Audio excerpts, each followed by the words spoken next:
désirons et souhaitons voir la restauration de notre cher et beau pays. Unissons-nous, tenons-nous la main dans la main pour l'amour et la cause de notre cher patrie.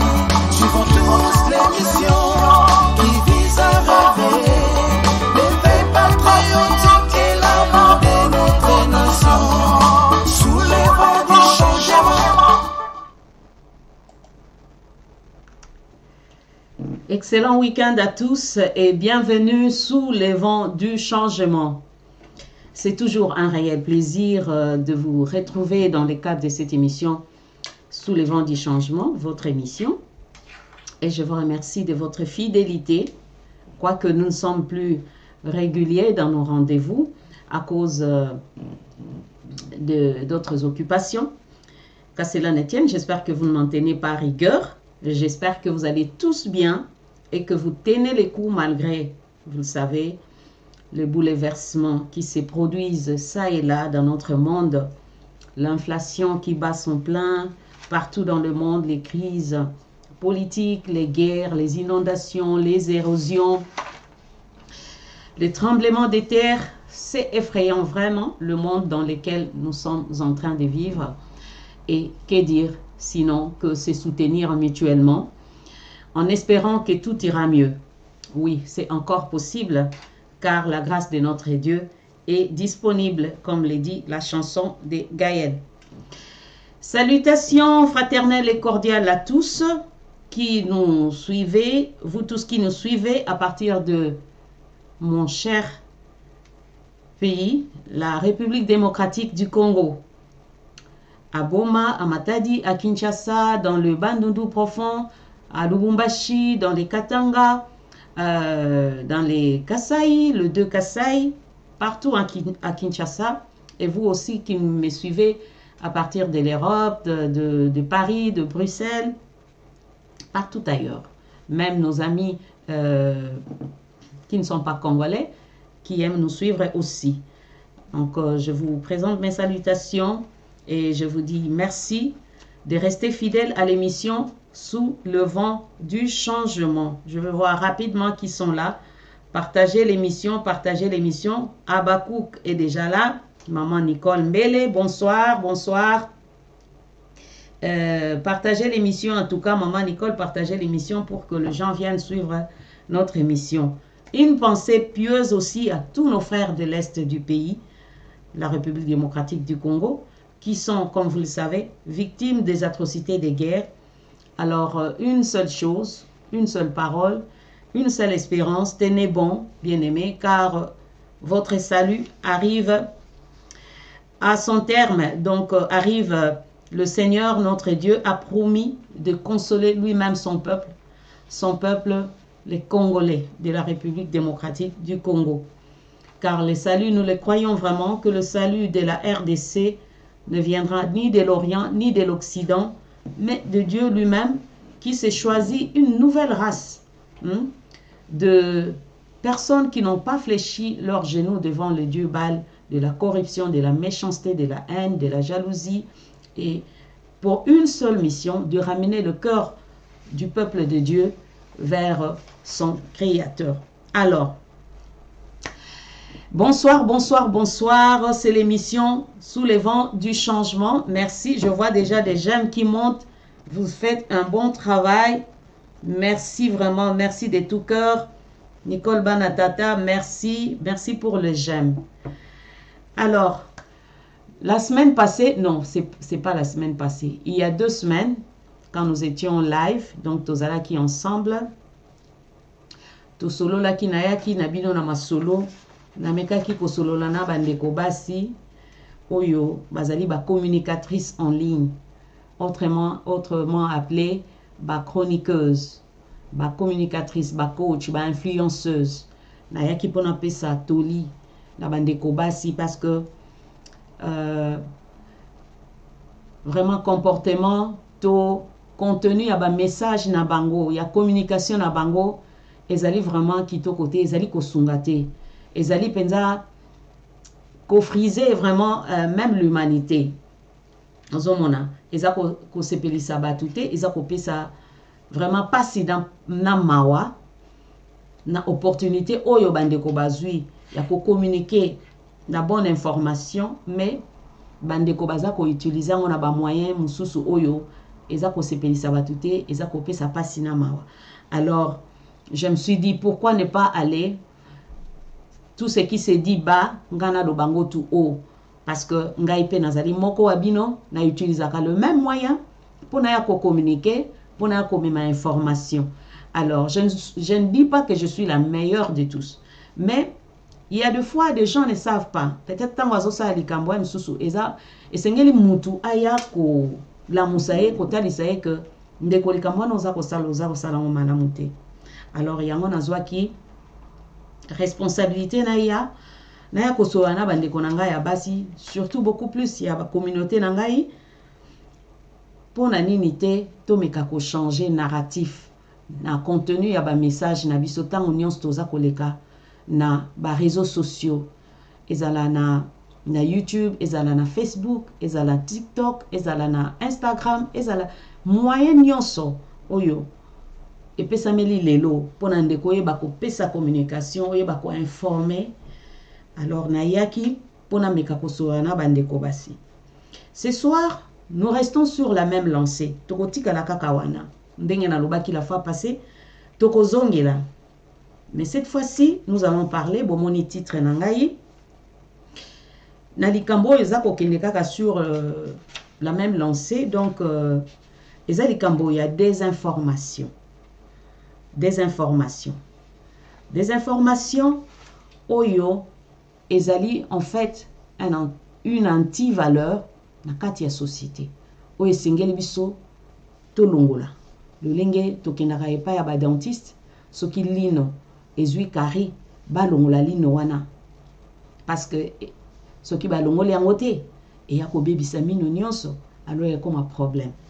Alors lelo tokolobela likambo il y a des informations. Est-ce que vous avez kolanda? Est-ce que son est bien, volume est bien, ce qui est bien? Faites-moi savoir. Bonsoir maman Nicole. Voilà. La moni baje maison mata, donc ça veut dire que ça va, c'est bon. Merci beaucoup. Voilà. Na lobina pourquoi na lelo na lingina ya kolobe ya likambo. Il y a des informations où ezali lokola anti-valeur na kati ya société na biso. Tokotala des informations ezanini. Tokotala ba conséquences nango na kati ya société na biso. Danger. Il y a des informations na kati ya société, to na communauté na biso na mboka. To même na ba regroupement, ba église, ba famille et tout ça. Et puis na suka tokomeka kopesa conseil comme d'habitude. Alors, vous vous permettre de parce que l'émission n'a préparé toujours en français, mais comme azaï na communauté nangai oyo et c'est pela mingi to so na bango na lingala na ko banda ko sala en même temps nazo sala émission na sala traduction. Alors, toko bandana nous ko définir ba terme. Mais avant pour te comprendre c'est quoi la désinformation, total ananou, to pesa nanou définition, il y a information d'abord. Parce que des informations, ils ont dérivé d'une information. C'est quoi une information? Alors, information, dans le dictionnaire et définir en gros, ezali action nyonso ya ko informer moninga, ndeko, mutu, un groupe de gens. Ya ko tenir bango au courant, ya ba événement ou ezo salema, to ba événement passé, to ba événement à venir. Eza un événement, information, ezali tout événement, ezali tout fait, tout jugement porté à la connaissance d'un public plus ou moins large. Bomoni, yango nazo sala. Ndenge nazo loba boye, eza information. Parce que boza wana, boza bato ebele. Non seulement bino bozali, siko boza kolandanga, mais ekotika la, na ba archive, bande kumususu pe bakoya kolanda na sima. Parce que tikali, c'est ça l'information. Alors, toko sala ngo sous forme ya ba image comme ça quand à la télé, sous forme ya ba test na bande ko ba komaka na ba journaux, sous forme ya ba discours, sous forme, il y a basson, voilà. Bozo landanga, bozo yokanga. Information ezali toute nouvelle communiquée par une agence de presse, un journal, une radio ou une télévision. Sikoyo to lobela sikoyo, désinformation ezani. La désinformation consiste à propager délibérément des informations fausses en les faisant apparaître comme venant de sources neutres ou amies pour influencer une opinion et affaiblir un adversaire. En fait, Elaxini. Désinformation, c'est tout simplement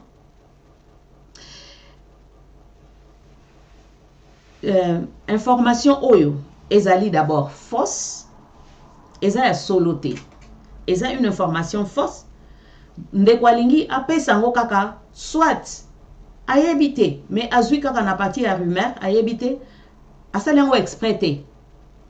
Mais comme lelo, mutinyonso, azalaka na posa ya kopesa information, et d'ailleurs la primeur des informations, omoni, babengango net scoop, mutu ozui information, so roza mutu aliboso, ozui information wana, mutu mezotinda kaka, ozala mutu aliboso, lansango, na YouTube, o lansango na Facebook, sans avoir vérifié ce que information wana, eza ya solo, to eza ya soloté.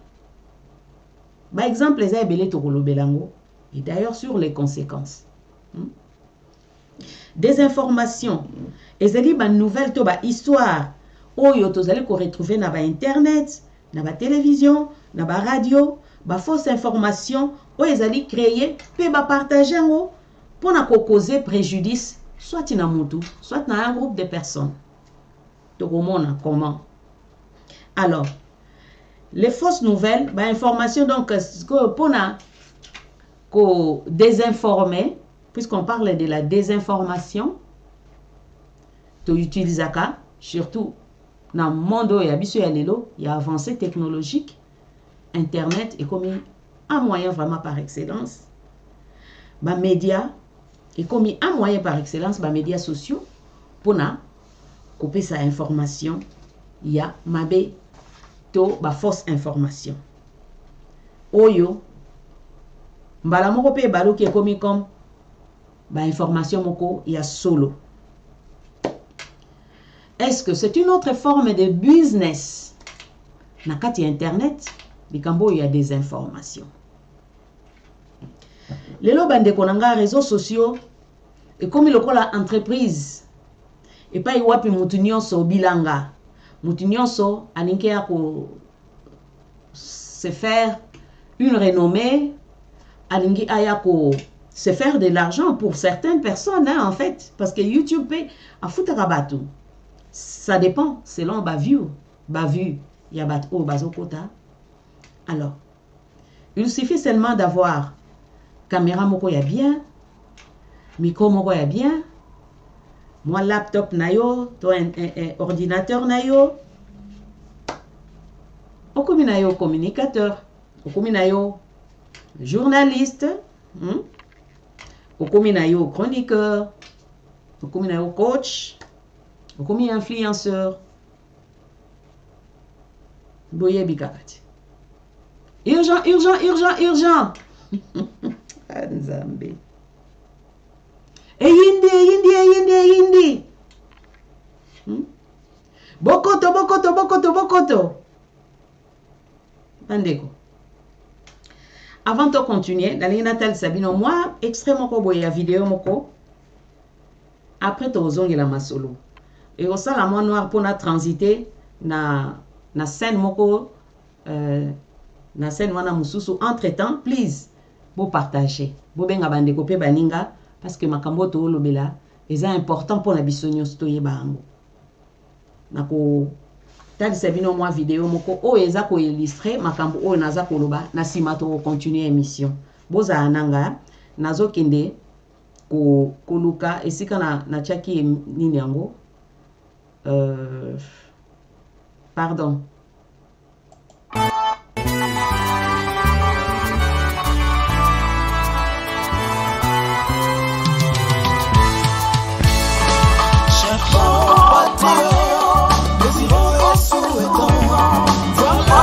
아니다. 뭐 근데 매는 나도 얘는 맞아 두기 줄이 부정 되나?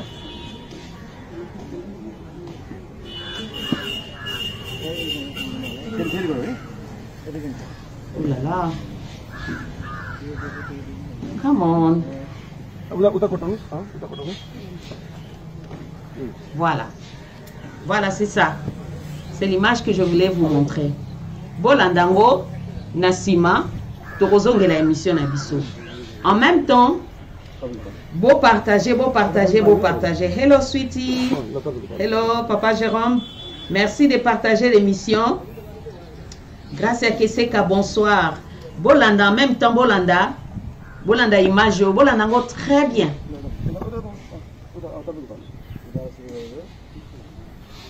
Les alliés pour illustrer en fait.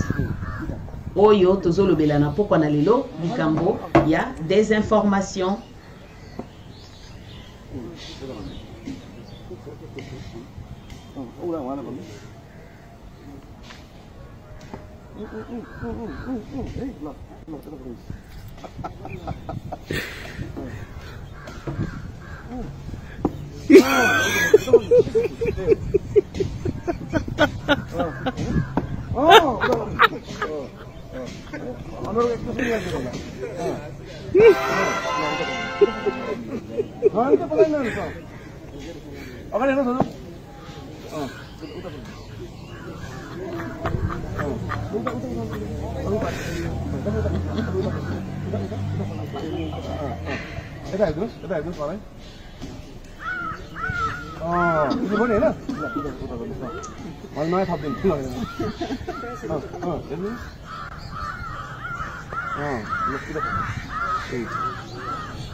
Voilà, Nango très bien. Voilà, Nango très bien.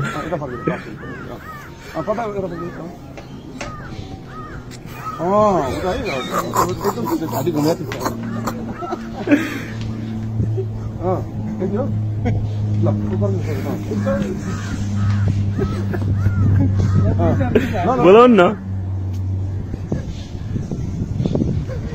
Udah. Ini tahu lah, lesnya kita lihat dia, Allah ya, Allah. Udah pakai kalau udah pakai. Tapi udah pakai itu. Malah dia harus pakai itu. Udah. Udah ini udah.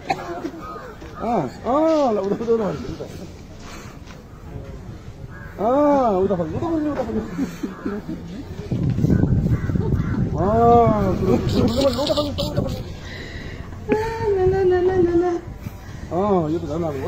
Oh my goodness. Wow. Il y a des informations. C'est qui est? Il y a un bon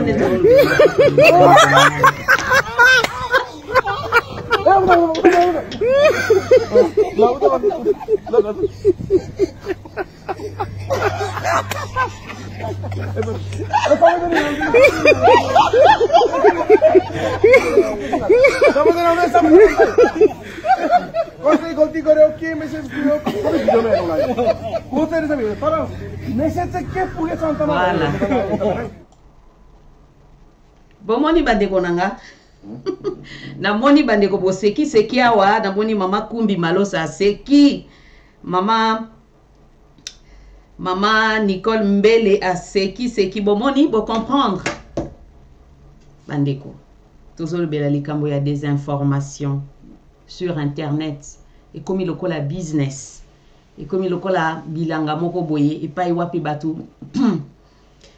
baye ko sala mbongo mais babosani à côté éthique professionnelle yango to bengi yango na thème na biso isa anti valeur moko esengeli biso bande kote ba ko éliminer na société na biso. Alors dena loba ki so ozana caméra ozana micro ozana laptop ozana nini o créer na yo business na yo et mabe eloko esalaka nde pasi na mawa ezali nde batu bazali kokende kotonda na bisika wana place ba information moko ya malamu ezali te. tout le monde baza kokwea un piège. Et on dirait que bato bazo préféré des informations, na isika il y a information. Alors, eza na conséquence nini pona vécu quotidien na biso, na bana na biso, na mabota na biso, conséquence nini des informations et memaka na kati na communauté, na kati na société. Yeba ke likambo oyo eza ko concerner tout le monde. Des informations na réseaux sociaux, eza karaté une catégorie de gens. Mais en fait, eza ndenge na lobby, eza comme une pandémie siko na siècle na biso. Eza lokola ekomi lokola une autre pandémie. Parce que eza ka likambo ko ezo concerner Afrique te. C'est partout à travers le monde. Bino mo boyebi Covid eutiawa. Boyebi makamto to vivaki na Covid. Bobo sanité bandeko. La désinformation. To koti mbala moko na ba conséquences nango tango naza ko pesa exemple neti ya Covid. Bandeko boni bamela masuba te awa. Boni bamela masuba te na tango ya Covid. Boni bamela masuba te. Excusez-moi. Voilà nga eza sèche boli msana melata jus hein.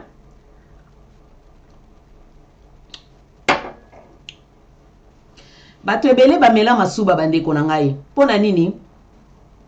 Manque ya vraie information. Bayebisi bango soko meli masuba okobika na Covid. Bato pe bakeba meli masuba.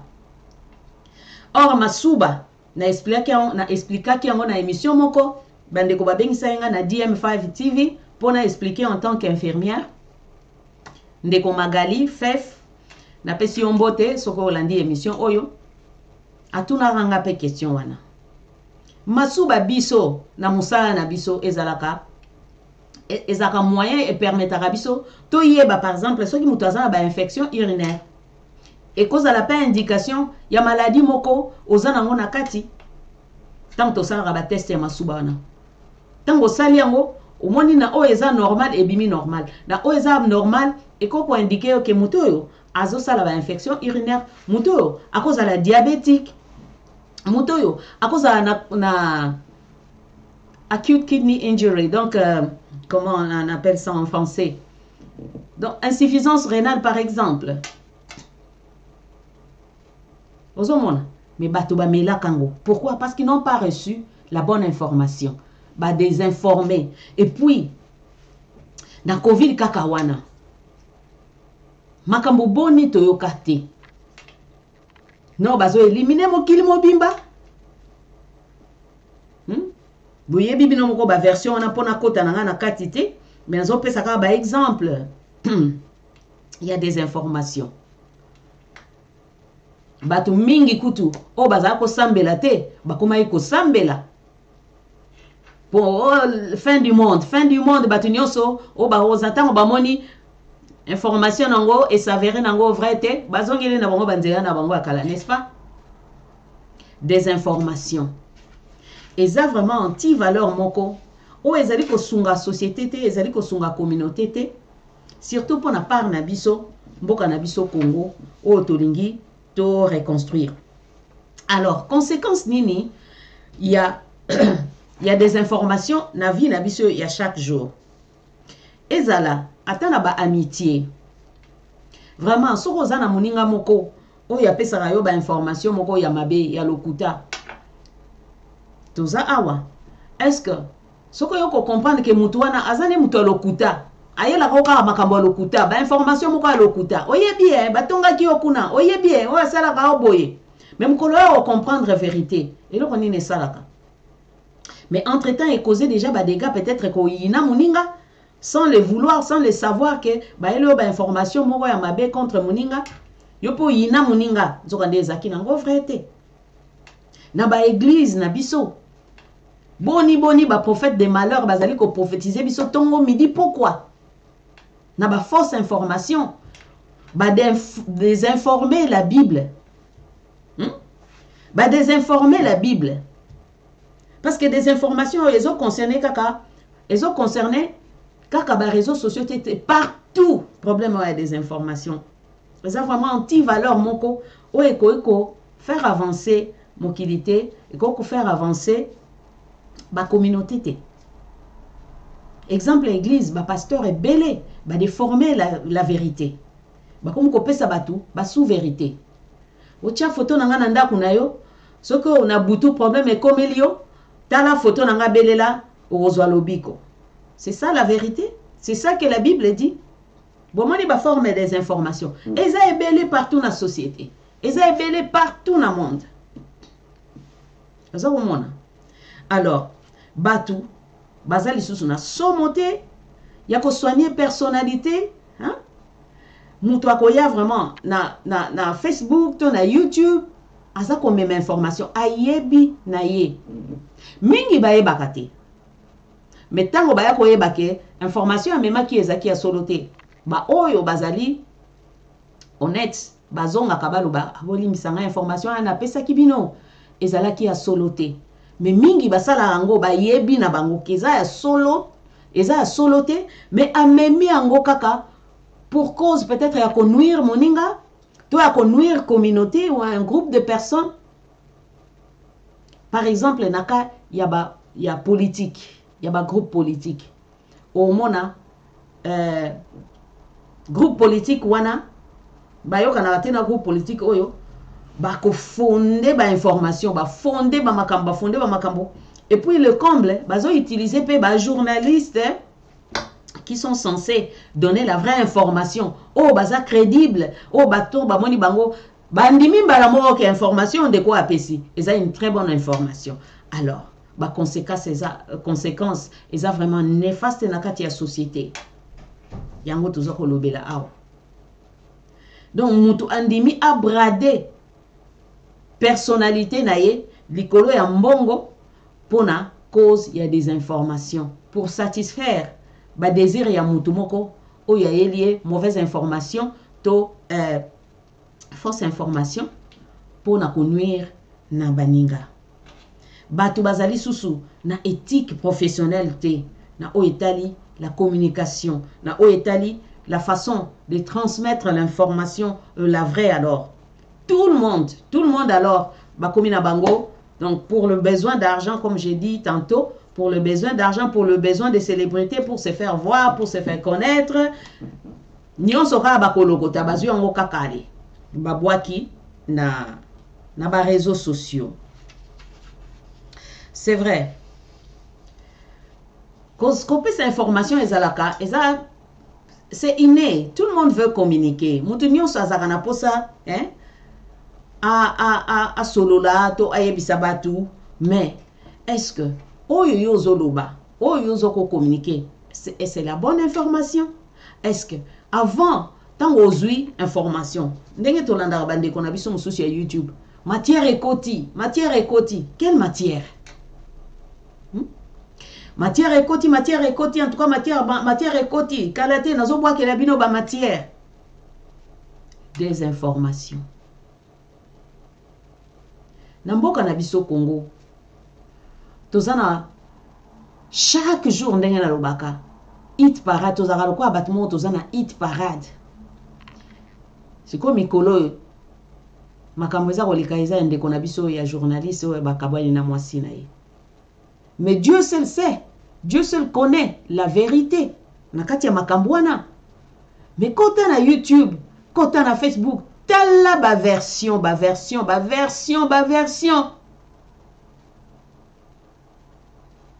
Mususu, peut-être que ça solo parce que na source c'est fiable. Mais mususu, tant mutu azui matière ndenge balobaka bazui matière alambi yango lisusu bien. Bomoni. Illustration na pesibino. Tala na ebandeli. Papa wana na ndeko wana ya mwasi. Apesi information. Tant apesi information ya ebisi zo information yo. Kendeko memelango ndeko ya za côté na yo. Omoni bomona kindenge nini ba makambo ebimaki wana donc ba geste na ba fait ebimaki o ezaki kutute ya o ezaki initial. Zomona ndenge des informations et ça les maka. Une information vraie ndeko ya liboso apesi mama wana mais maman na bani ko transmettre na mutu moko tina suka boseka ki bomoni ndenge des informations etambolaka ndenge esalaka badega kaka ndenge wana mais l'information vraie eza kaka mutu oyo azali neti na ka oyo ndeko na biso oyo ya journaliste ye na mwasi na ye bato bayebi vérité. Peut-être que so ba se confia ki na bato mususu, peut-être ba parents na bango soko bandeko ya famille bango nde bayebi vérité. Mais biso bandeko oyo bino bandeko boza ko memaka ba masolo a bato ya ba vie privée ya bato na ba YouTube na ba Facebook bozala ki wana po boyeba vérité wana. Et tellement que ba plateforme ango e komi belé ndenge la laxi illustration oyo. Donc des versions et des versions et des versions et des versions pe aussi la ka sikote. Pour le quoi matière wana ezana hit parade mikolo. Donc mikolo yango. La fois passée quand j'exhortais mes sœurs communicatrices sur la toile, sur la ligne. Tabana ekolo bango. Tala tozo kokota na ba distraction. Ba distraction, on dirait battement ba vandaka bazelaka. Oh, mikolo matière et quotité.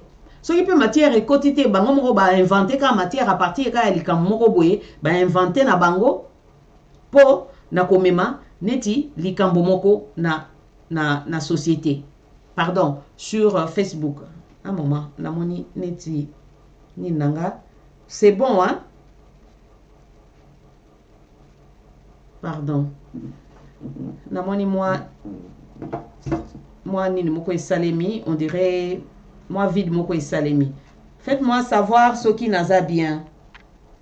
Vraiment nzamba pambola yo maman. Merci maman Kumbi Malosa. Pambola yo pe. Nathalie Diba is watching. Hello my sister. Voilà. Tozolo bela likambo ya des informations. Bato baza susu na somote. Batu ba yeba par exemple na ka o memi lisolo batu eza ya soloté et na sima vérité ekobima parce que vérité finit toujours par arriver. Mais mutazane na somoté ya crédibilité na ye azana somoté so ya ko ternir image to réputation de komususu ça leur dit rien. Na ebité vraiment pandémie oyo o ekoteli biso o ekoteli mokili. Nalobi bien que ezaka kapa na biso na Congo te. Eza même partout, même en Europe, hein? Même en Europe. Même en Europe. Alors, to komi si qu'on a tendance, y a qu'on rejeter à cause il y a des informations. Et oui marché tellement. Et comme il est vraiment difficile, il y a qu'on cerner la bonne information. Or, bonne information en wezaka bien pour na weba ko guider batu na ndenga ko tambola. Na pese exemple. Par exemple, balobi to pese exemple net ndé tozana poto. Ba pese information. Attention na Londres, séisme moko eko salema, tremblement de terre moko to détecté à partir de satellite que tremblement de terre moko eko salema lobby le 26 février à partir de 12h. Alors, bon évacuer, bon quitter la place wana. Si on est comme sous soya, ote, ils ont ya soloté. Ils ont ya soloté. Information wana kolanda makamwana te, ils ont soloté. Bino bona na makamwa balobande ni est-ce qu'il y a na Londres ba tremblement de terre seulement. Si quand on ozui en considération te, tant au tremblement de terre on est ko salema. Écoute yo wana. Faut y en a. Tozongi la ka exemple ou par exemple il y a Covid. Covid batu belé bakufa ki. Pourquoi? Parce que babane ko banga ko kene kozwa vaccin. Ko kene kozwa vaccin te so ozwi vaccin oko kufa. Boyebi lisusu nini vidéo mo bana ko le ka so ozwi vaccin okoma lokwa ya cheval. Okoma lokwa ya cheval. Okobonga ma cheval, vaccin wana batiango makambu nakati oto okobota lisusu te oto kosate biso nyos tozwa ba vaccin. Alors des informations parmi les conséquences na ba danger ezali ko semer la peur, le stress, l'anxiété na kati na bato. Bato mingi bakufa na période ya Covid ezaki beaucoup plus à cause ya kobanga, à cause ya stress. N'explica quand on a émission nanga moko ndenge stress ekoki koboma. Na kobanga, la peur là, ça peut tuer. Et bato ebele bakufa ki vraiment te parce que bazaki atteint de Covid mais bakufa ki nde stress tellement elekaki makasi nzoto na bango ekoka ko supporter ngote to kobanga bakufa bakenda pona nini désinformation. Eza malamu te ezali vraiment fléau des informations oyo bande konanga esengeli biso ko bannir na kati ya société na biso. Alors, quel est l'impact des fausses nouvelles et de la désinformation sur nos enfants et surtout sur la jeunesse? Tozaka na cadre ya ko sensibiliser natina ya mboka na biso. Boyebi moto nanga pour l'amour du Congo, je ne me tairai point. Jeunesse na biso, bana na biso, bangone avenir na biso ya lobby. Bangone avenir na biso ya lobby. Et balobaka, un corps sain dans un esprit sain.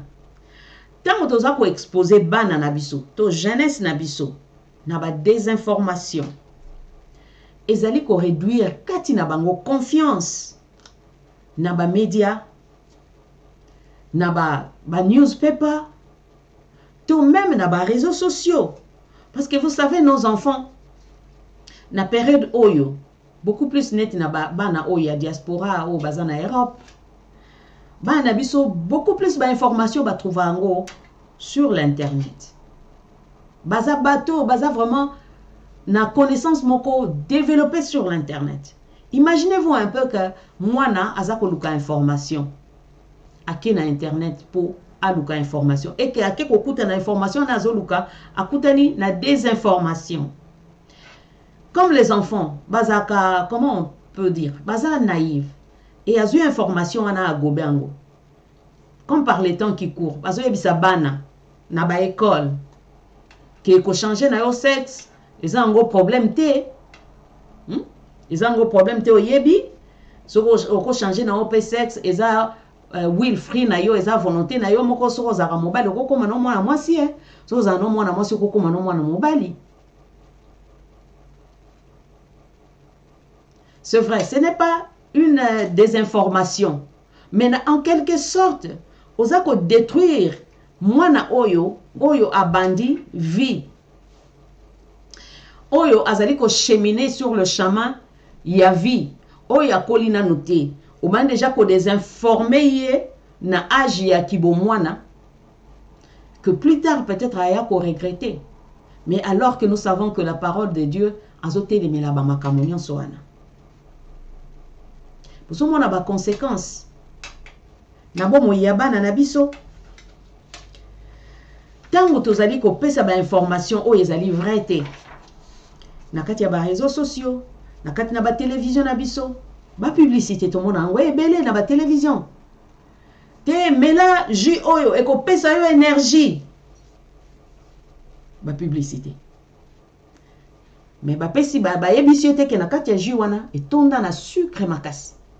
Baby si était na kati ya jus wana ba chango ba ingrédients o eza nocif na santé. Vérité ya ko yeba na sima parce que tant batu comment nani équipe ya santé tant ba sala ba recherche ba bande ko tala oh mais jus wana comment ba sala contrôle na bosani kombo na bango neti awa. Baju wana o bazote ko mona o sutoka mbala moko batu ba mela déjà oyoka basala ango sute balongolango. Pourquoi? Non, parce qu'ils ont trouvé que ezaki mabe pour la santé mais batu basi ba mela ki déjà banan bas des informa ki batu ce sont des publicités o bazo pesa na ba télévision ba publicité wana ezako désinformer batu et comme nos enfants et comme tout le monde mingi bazaka naïf quand on voit vraiment chaîne moko par exemple sous le vent du changement et lobiango mbala moko ah te maman j'ai la za crédible sera lobby c'est qu'ils a solo allez batu bandimiango mais ba conséquence Et ça plus tard, tu vas koye ba vérité. O te maman j'ai la kosaki. Maman j'ai la kosaki. Ozomona. Alors, lelo ndenge na lobi na kati ya société na biso na tolobela kaka o etali mboka na biso parce que c'est là où nous puisons des bons exemples pour na koye illustrer émission na biso. Na ba situation o eza koleka mikolo, tout le monde au baza sur non, excusez-moi, pas tout le monde, mais la plupart, il y a bande konabiso, il y a ba chroniqueur, il y a bande konabiso baza koleka na ba télévision, bande konabiso baza koleka na ba YouTube, na ba Facebook, na ba Instagram, ba komi ba gérant ya mabala, ba komi ba gérant ya mabala ngani, ba komi ba juge ya mabala ngani, avec des fausses informations. Oui, salitan ba memeli information. Eh mutuana azarande bongo. O ini mutu abato pamba. O yebi no kutu vérité te. Asana ande makambuana. Na mana o sepe na ye vraiment na ini e penza. Non. Est-ce que ndekwana makambo alobi eza ya solo? Est-ce que vérifier qui on a source? Et surtout pour na ba makambo ezali etali ba vie privée ya bato. Pour yeba vraiment vérité. Faut za la mutu oyo soit ye moko kolo makambo ayebisi yo. Mais mingi ezaka ba rumeur soki ebimi ba rumeur etamboli mutu a profiter azui parti na ye ake a exploiter ngo ndenge pe ba exploiter kango. En tout cas on dirait témoin oculaire bandiko des informations eza pasi eza pandémie eza fléau vraiment na kati ya société na biso. Encore biso ba congolais pona ko lamba bilo makambo abato okoti yango pilipili na mungwa tozaka simate okoti yango vraiment pilipili na mungwa. Alors toko lo baba conséquence pona bana na biso eza na étude moko esalemaki awa na Londres na 2018 ba monaki que c'était même d'ailleurs avant la Covid hein? Ba monaki que des informations et matisaki ba problème il y a anxiété, il y a manque d'estime de soi na nakati ya bana bakomaki kozanga confiance. Nani akopesa confiance ako professeur par exemple na école atalisie likambo tango okota na réseaux sociaux bapesi les contraires à likambo. Moi na koti confusion na mutu ayepe na ndako papa mama bayebisi pe likambo mususu par rapport ya likambo moko kaka wana. Moi na koti na confusion qui croire na kondimela na bo mona kutu bana na biso mingi awa na poto hein. Surtout bana o bazana ba école primaire bo monaka oyebisi likambo oyo kaka teacher na nga yebisa nga bongo te teacher na nga alobaki ndenge mususu. Yo parent, ozo yebisa ye. Abi non, my teacher said. Donc, a tu doute yo tu parent. Andimel na ye makambo teacher yebisa ki. Et ceux qui makambwana ezali désinformés. Mais déjà mwana a commis déjà na nini na mindset moko boye na likambo wana. Yo parent ko récupérer ngo ndenge nini. Et surtout les loke dans les réseaux sociaux, c'est tout le monde. La fois passée na zawo kende na training moko na mati na train na koti na train na bandi ko observer bat nyonso na train bandeko eza pas si génération tozo vivre eza pas si tout le monde. En tout cas peut-être une seule personne azaki peut-être à Simbi donc on na tongo na ba train zaka bondé de gens à Simbi peut-être mais batu nyonso ebikena esa nga moko pe mawa na kati ya motema mutu nyonso sa kaka na téléphone kabinzambe o. Imaginez-vous un peu 20 ans en arrière. C'est vrai, on parle de l'avancée technologique. 20 ans en arrière. Est-ce qu'ils avaient le même scénario to banako vivre hein? Nata la heure 18h18 voilà. Tous en a 12 minutes. Merci en tout cas de liker, merci de partager l'émission. Donc mutu nyonso information de ce komikaka sur internet, information est comme sur les réseaux sociaux. Et tellement que technologie est comme peut avancer, tu sais écoute na nini mo gadget moko papa Jérôme Asoma moko mususu nini Alexia, voilà. Donc Alexia, call my wife. Oh, yo kapé phone nanga est sonné. Oh, Alexia calling my wife, Angelique Mbele. Bandeko. Tout le monde veut chercher la bonne information sur les réseaux sociaux. Mais malheureusement, sur les réseaux sociaux, ce n'est pas toujours la bonne information qu'on y retrouve. Ce n'est pas toujours la bonne information qu'on retrouve sur les réseaux sociaux. Alors, il y a au total, Sabino, illustration Wana, il y a comment une bonne information peut être déformée. Et il y a un siko et sali ba réseaux sociaux na mikolo ya lelo.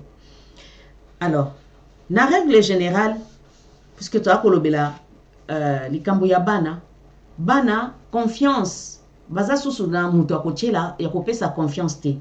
Kuna professeur ya yebise likambo susu. Nanda ko papa maman ba yebise likambo susu. Na réseaux sociaux akuti makambo susu. Baninga pe ba yebise makambo susu. Parce que mwana azana esprit critique te. C'est vrai, biso toza ba mikolo.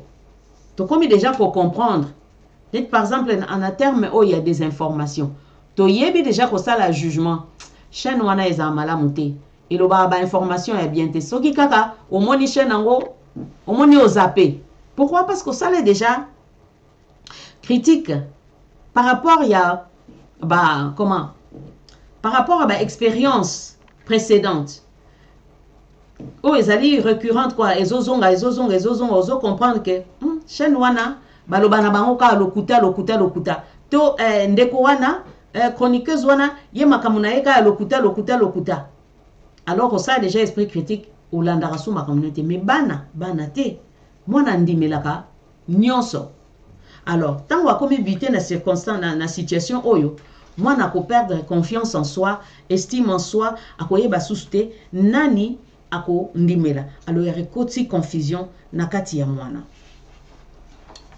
Alors ba information mususu o ezali fausse, ezali pe na impact moko réel na vie ya non pas seulement kaka ya bana na biso, mais ya batu nyonso. Na pesa ki exemple pe ya église. To mona pe ba église mususu. Bible ezali nango clair et net. Ndenge évangile ezali prêcher. Ba pasteur mususu balobi oh non pour moi si par exemple oza na problème à kobota non il faut ngai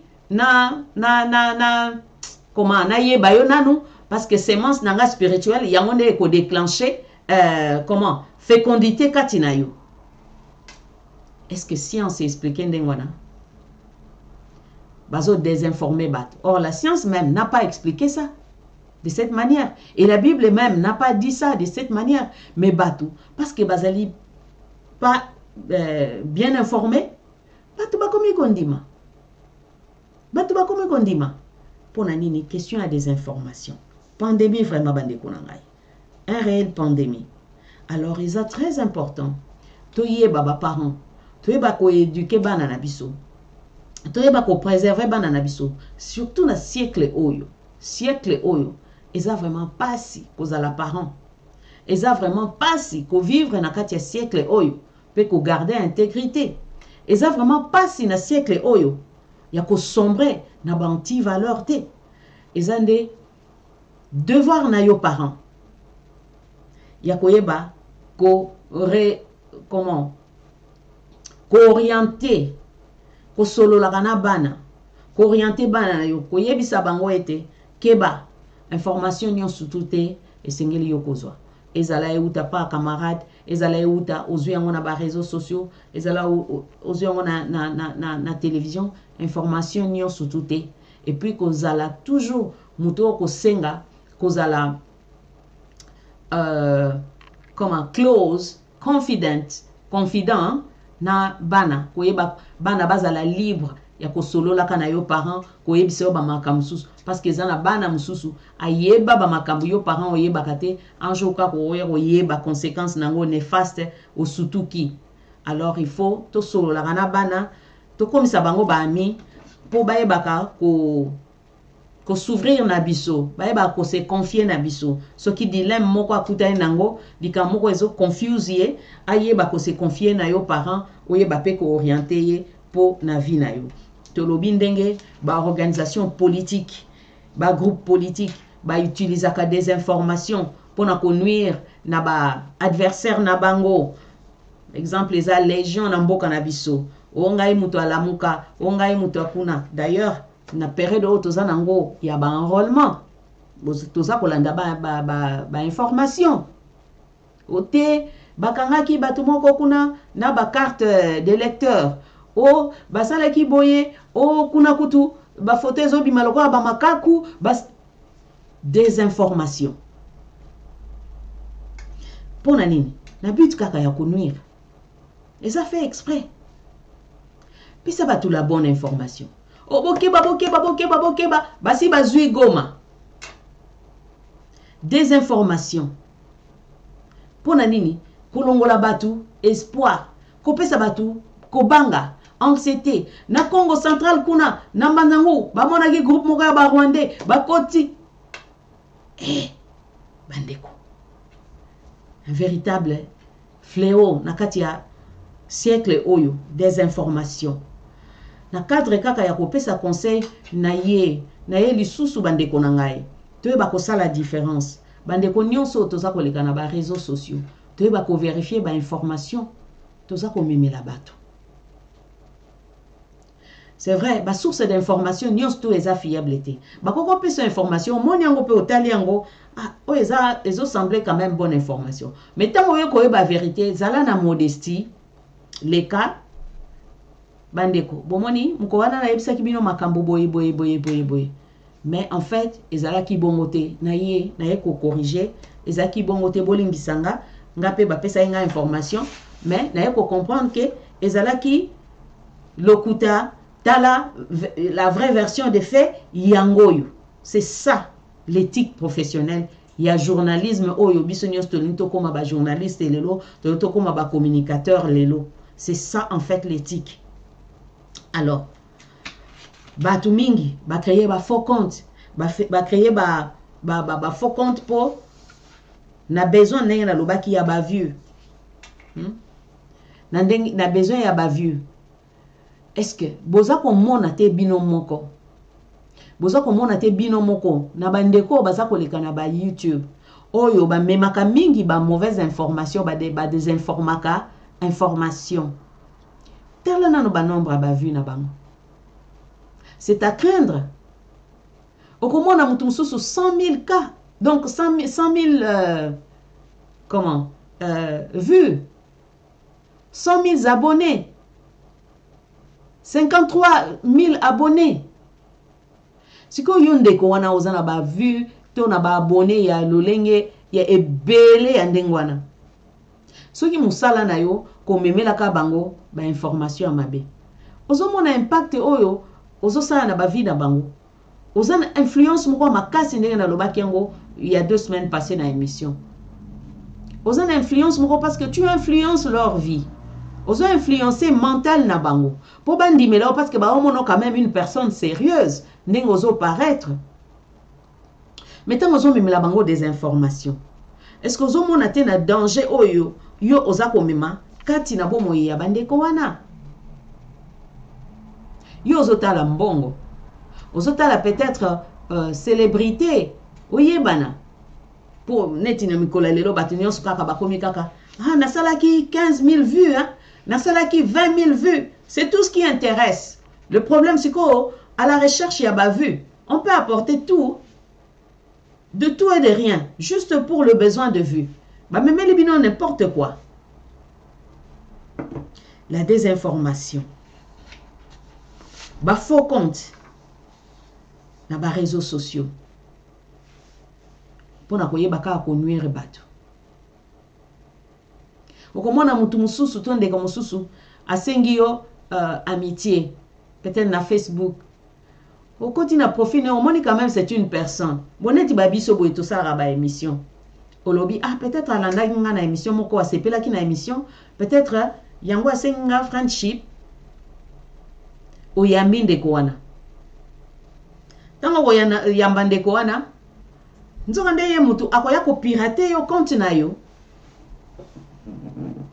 azalaki na besoin oyamba ye pour accéder na ba information na yo aya kopirate yo compte ou soit ba mususu vraiment ça ne cadre pas avec l'émission mais justement bazo créer ba faux compte ba neti mikolo bandeko ba demande d'amitié mo nazozo ya ba mindele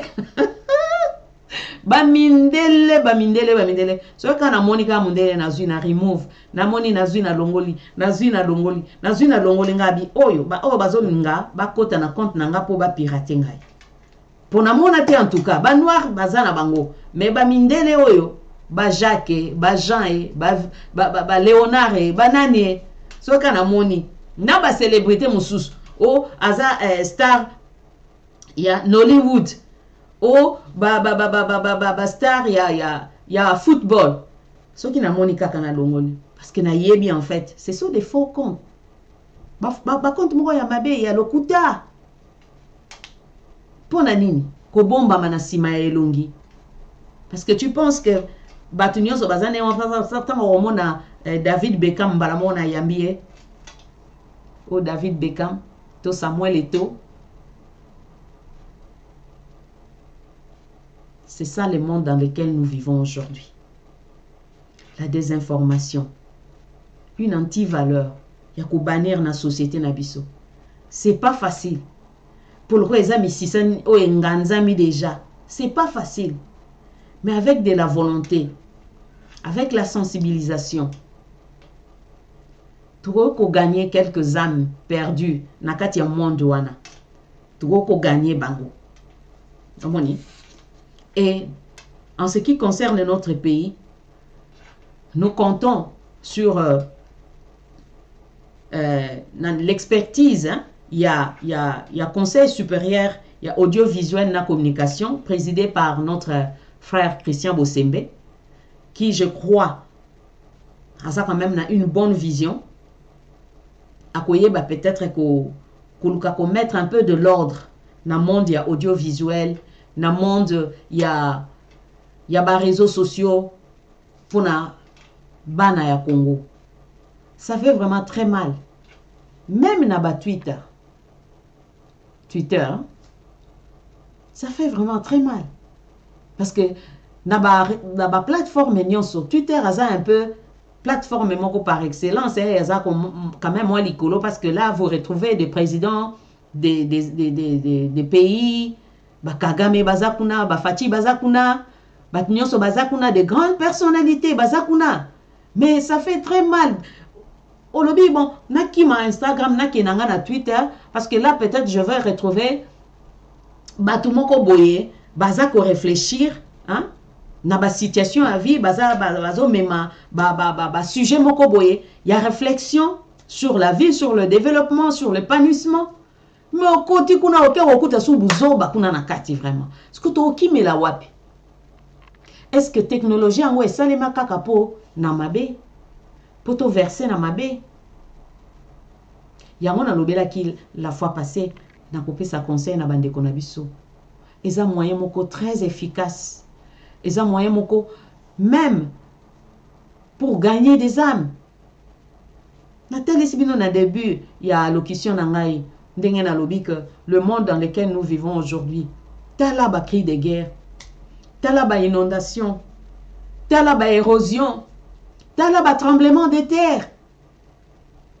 Mais tout bazaka na kati ya distraction ti lelo. Moyen on est qui peut-être moyen qu'on se soutenir mutuellement, qu'on pesa na espoir, n'ande kwa zui problème à passer. Mais lelo accident et salemi.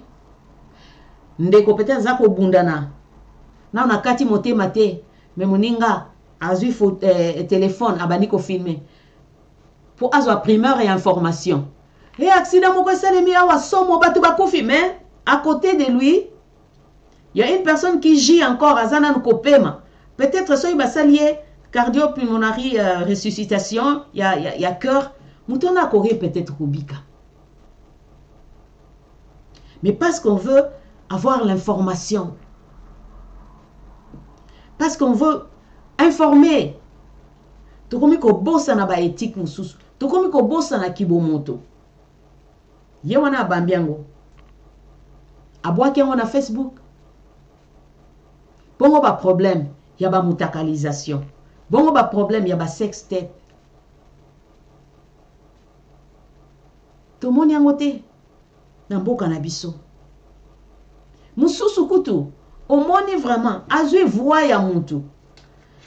Tellement que technologie est avancée, pour kaka na esprit ya ko nuire. A changer mutu voix. Et puis a balancer en lobi kezaye. Ou soit azui nzoto ya se ya mutu wana, azui to nzoto ya mutu mususu, azui elongi mutu abambi huye wana. Vraiment. Pour vérité, il y a que malembe, peut-être ça peut prendre 2 années. Peut-être ça peut prendre 2 mois. Pour la vraie vérité, mais entre-temps, qu'as-tu fait? Qu'as-tu fait à un groupe de personnes? Qu'as-tu fait à une communauté? Au BBC, par la désinformation. N'est-ce pas? Ezali kamba mouté. Toujours le bela mingi na mboka na biso Congo. Na likambo ya ba anti-valeur. Tala moko ya ba anti-valeur o esengeli biso ko bundisa na mboka na biso Congo. La désinformation. Nous devons le bannir. Na vécu quotidien na biso. Biso bande ko tolekaka na ba réseaux sociaux. Alors pour na conclure, la ningi na loba boy. Nous avons tous un idéal. C'est celui de reconstruire notre pays. N'est-ce pas? Nous voulons tous voir un Congo nouveau. Mais, ce Congo nouveau que nous voulons tous voir ne sera possible que avec de valeurs morales, de valeurs humaines, de valeurs fondées sur l'éthique. Ba valeur morale bandeko. Yango eza ko permettre biso tout ça la différence entre ce qui est bien et ce qui est mal. Ce qui est juste et ce qui est injuste. Ce qui est correct et ce qui est incorrect. Ba valeur ya kibomoto. Yango na sengeli na biso ko embrasser.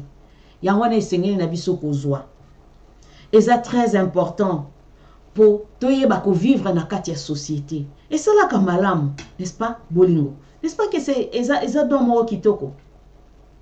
Bolingo. Est-ce que Koyina na vraiment? Eza di kamoko ya bien? Koyina moninga? Mona te Eza vraiment na musala moko makasi pona Koyina mutu. Il faut que tu dois faire faut sala ba exercice pona kolakisa mutu na ke oyina ye. Mais par contre l'amour, esengaka ba exercice ya makasité.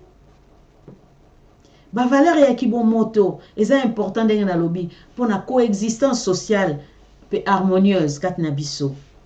Sans ba valeur humaine, ba relation na biso bandeko et kozala kitoko te, et kozala elengite. Pe et ko réduire ba chance na biso toza na société moko paisible o biso nyos toza koluka. Bandeko ba valeur humaine, yango eza ko aider biso pour to koma batu moko de meilleures personnes. Nalobiango, pour avoir une société humaine harmonieuse, tous en a besoin de respect, tous en a besoin d'amour, tous en a besoin de liberté et non libertinage. Tous en a besoin de paix, tous en a besoin de justice, tous en a besoin d'équité, tous en a besoin de tolérance. Tous en a besoin, il y a la battement ko baza responsable dans la société. Tous en a besoin, il y a honnêteté. Tous en a besoin de loyauté. Tous en a besoin, il y a excellence. Il y a ko viser battement ko baza ko viser excellence. Tous en a besoin, il y a battement ko baza sensible na pasi ya moninga, na douleur, na souffrance, na ko zanga ya moninga. Tous en a besoin ko la reconnaissant les uns envers les autres. Tous en a besoin ko na humilité. Comme ça, tous en a besoin qu'on a la prudence, tous en a besoin qu'on a la coopération, puis tous en a besoin qu'on a la sincère. Tala moko ndambu ya ba valeur on a énuméré. Pour eza belé, Mais nazui ka ndamboana. C'est vrai. À côté de ça, tozana ba anti-valeur oyo esengeli na biso ko bannir. Vraiment, ils ont fait ça pour pas si kotangango, mais parce que c'est un travail vraiment profond que nous devons faire. Potoyeba, komona, Congo, Yasika, oyo biso nyons toza ko aspirer nango. Esengeli biso ko bannir ba anti-valeur. Esengeli na biso ko tcha corruption à côté. Donc, à bas la corruption, à bas la cupidité, à bas le vol, à bas les mensonges, à bas l'idolâtrie, à bas le tribalisme, à bas l'agressivité, la violence, la méchanceté, à bas la malhonnêteté, à bas l'arrogance et tout ce que vous pouvez savoir, vous pouvez connaître de ce qui concerne bas anti-valeur.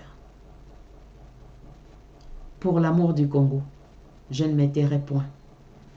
Nazali kaka moko katinabino, on y a comprendre que lelo nazui facilité ton moyen oyo technologie et pesinga ya ba réseaux sociaux na ko utiliser ngo kaka pona ko sensibiliser na ko yela bino te buzoba na ko yela bino te mkomsusu na bani ko bina à moitié nu na bani ko bine la bino mais na comprendre que ça est un moyen vraiment efficace on na koko aider communauté na ngai on na koko aider bande ko na ngai mboka na ngai à travers les réseaux sociaux, na komeme la kabino information, na kom sensibiliser ka population nangai.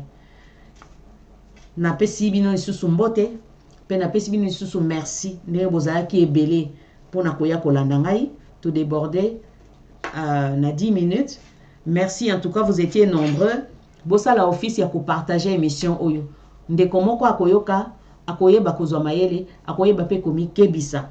Tout n'est pas à prendre sur les réseaux sociaux. Tout n'est pas à prendre. Information nyon sous tout est. Bandeko, keba. Naloba ekutu. C'est vrai, batu bakomi. Batu bazo loba kaka, hein. Batu bazo basa ba observation. Bandeko na biso ba congolaise. Na ba réseaux sociaux. Bazo sala soni. Mendeko. Vous savez, simple moyen à ko sanctionner bandeko wana. Simbala moko zappe bango. Mais quand vous y allez toujours, bozo kende. Bango bazo so bavi. Kaka nengo koti wana vu. Mais déjà pour comprendre kende koyo, aloba ane di kamwa malungati. Tout ce qu'il fait c'est injurier. Tout ce qu'il fait que wolobe la makambo bat. Tant qu'on monique a posté toboko zapeye. Et de cette manière abandako ko perdre auditorat, hein, abandako perdre audience voilà. Abandako perdre de plus en plus, et vous en savez attendre peut-être. Mais tant que Zokende kaka nyonso ndeko asali émission, bokei, boyoki, bofandi, bosali ba commentaire, et ça peut c'est pas makasi. Lobia et la bino matière mususu. Ce n'est pas de cette manière que tu reconstruis mboka na biso. Mboka na biso azana posa na biso nyonso. Mwana nyonso a Congo ozana libanga oyo sengeli komema pona reconstruction mboka na biso. Zala mayele. Utiliser ba moyen nyonso oeza na maboko na yo. Utiliser ngo sciemment poeba ko contribuer na reconstruction ya mboka na biso. To sukisi na esiko yo bandeko nanga tokoyeba kokutana la semaine prochaine. La semaine prochaine, non, la semaine en 8, dans 2 semaines. La prochaine fois, je vais vous faire une émission sur la journée internationale de droits des femmes. Où les il y a le 8 mars. Torobongisa émission pour conscientiser la femme. Na pesibino mbote de partout vous m'avez suivi. Faites office de partager cette émission, de liker et ticket en kolonzambe abate la biso. Toroyeba kokutana par sa grâce. Pe na souhaité kimia na mabota na bino pe kimia na mboka nanga Congo ko na lingaka mingi tokutane na mbala sima. Bye bye.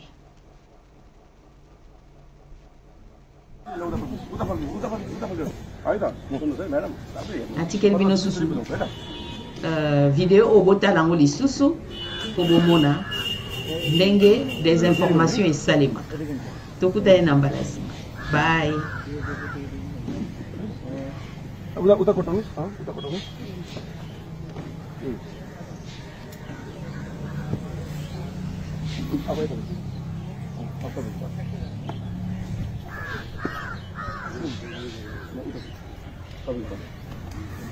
paling paling itu.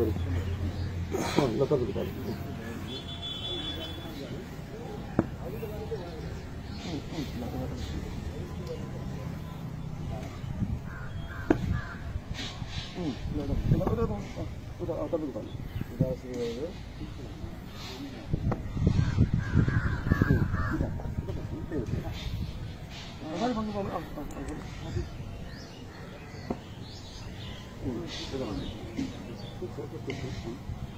Udah mana bang?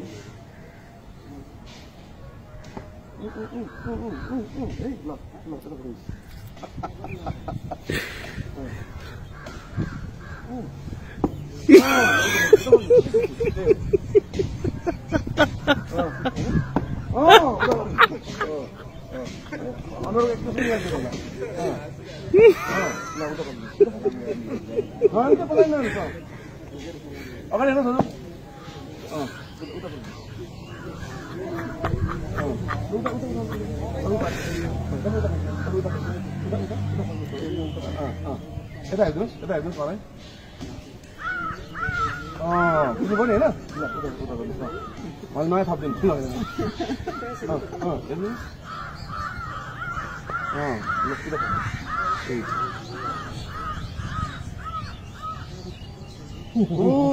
Udah. Ini pakai dulu. Kita pakai dulu. Apa tak kita pakai? Udah ini. Itu sudah tadi gua lihat. Ini. Lah,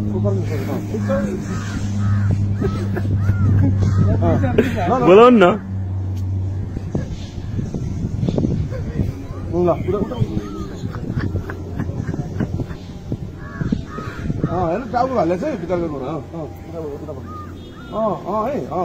Allah ya, Allah. Udah pakai. Tapi kita pakai. Malah dia harus pakai itu. Udah.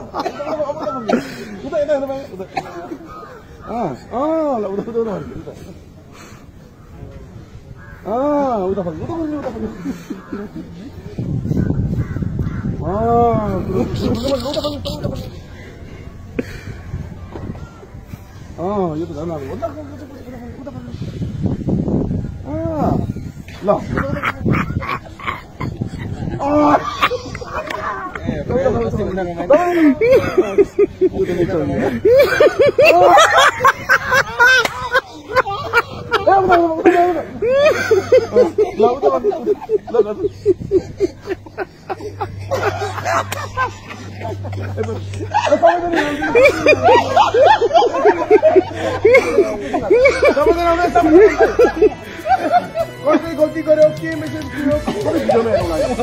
Chers compatriotes, désirons et souhaitons voir la restauration de notre cher et beau pays.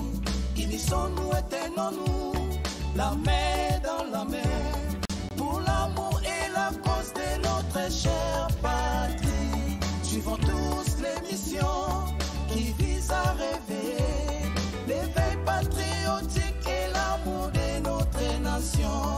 Sous le vent du changement,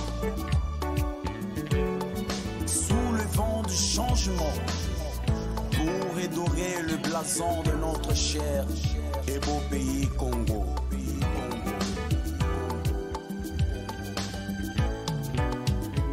Chers compatriotes, désirons et souhaitons voir la restauration de notre cher et beau pays. Unissons-nous et tenons-nous la main dans la main pour l'amour et la cause de notre chère patrie. Suivons tous les missions qui visent à réveiller l'éveil patriotique et l'amour de notre nation. Sous les vents du changement, sous les vents du changement, notre rendez-vous s'abattu que sous les vents du changement, avec Madame Angélique et Mélégani. Sous les vents du changement, pour le changement des mentalités. Sous les vents